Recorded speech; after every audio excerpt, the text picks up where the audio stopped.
এক্সেলে percentage বের করতে calculator লাগবে না, একটাই ফর্মুলা আর কাজ শেষ।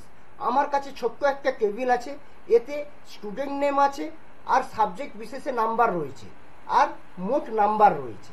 আমরা মোট নাম্বার বিশেষে পার্সেন্টেজ বের করব। তো প্রথমে ইজ ইকুয়াল টু মোট নাম্বার ইনটু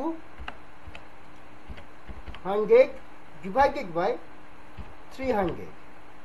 300 কেন নিলাম? কারণ আমার কাছে 3টে সাবজেক্ট রয়েছে, সেই জন্য আমরা 300 নিয়েছি। এন্টার দাবাবো। দেখুন আমার পার্সেন্টেজ চলে এসেছে। অয়নের পার্সেন্টেজ নাম্বার 75। আমরা বাকি স্টুডেন্টকে পার্সেন্টেজ বার করতে গেলে আমরা এটাকে ড্রাগ করে নেব। দেখুন বাকি স্টুডেন্টদেরও পার্সেন্টেজ চলে এসেছে। এক্সেল শেখা সহজ করতে চ্যানেলটি লাইক, শেয়ার